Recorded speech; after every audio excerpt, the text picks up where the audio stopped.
大家好，我是胶东小王。今天早上一个网友给我发微信，问一个格力空调电辅热的问题。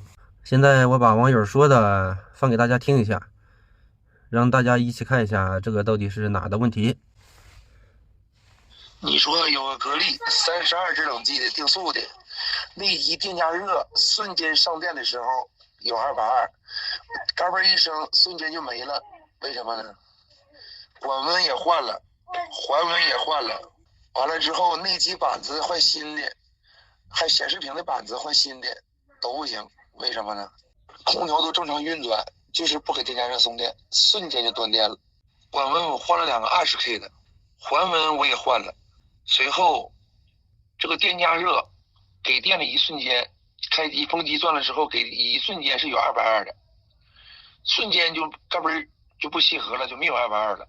刚才大家也听到了这个网友描述这个格力空调的问题，主要就是电辅热不工作。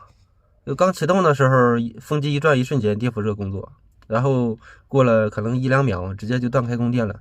然后这个网友把该换的东西都换了，管温呢、环温呢、电脑板连显示板都换了，可以说是内机几乎所有的部件都换完了，但是这个问题还是没解决。问我怎么个事儿，不知道广大网友知不知道这是什么问题呢？所以遇到空调损坏的问题，或者是制热效果不好的问题，先不要着急去更换部件，一定要想一下这个坏的地方与什么有关。其实电辅热不工作无非就这几个问题。电辅热工作受什么影响呢？第一就是电脑板，如果所有的部件都正常的话，那么电脑板损坏了也可能出现这个问题，不过这个几率是很低的，所以基本上不用考虑电脑板。第二，电辅热还受什么影响呢？就是环温探头。为什么说受这个影响？一般电辅热厂家都有个设定，你比如说设定空调制热温度25度，那么电辅热一般达到23度它就关闭了，因为实际温度和设定的温度温差比较小，所以就不需要电辅热工作了，所以它就会关闭。那么环温探头出问题了，也会出现电辅热不工作，就是你一开机它检测到了和你设定的温度温差比较小，所以它就关闭了。其实温差很大，但是环温探头出问题了嘛，组织漂移了。还有个与什么有关呢？与管温探头有关。为什么这么说呢？因为空调制热这个管温很重要的啊，包括化霜都受这个管温影响。空调制热它这个管温感觉到内机蒸发器铜管的温度，如果它感觉到这个铜管温度特别高，电加热是不可能打开的。为什么呢？因为不用电加热，管的温度就已经很高了，就能吹出很高的温度。那么为什么要开电加热呢？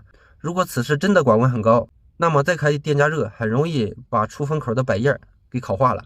所以电脑板检测到管温很高的话，它会关闭电加热。那么管温出问题了，它也会出现这种情况。其实管温并不高，但是管温组织变化了，检测到了就是管温高，所以就关闭了电加热供电。这是第三种情况。还有一种情况是什么呢？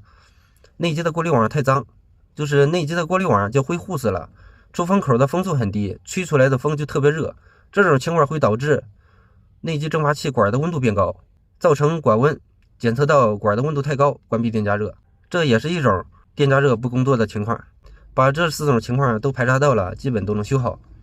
那么为什么这个网友把管温和环温都换了，还是出现这个问题呢？包括电脑板也换了，我估计他换的管温或者环温探头组织可能和原机的不匹配，因为原机的探头需要查资料，一般是多少 K 的，你只有精确的换上那个组织数，才能达到预期的效果。那么你换的不合适，有可能也会导致电加热不工作。因为这个网友主板也换了，所以基本上可以排除主板的问题。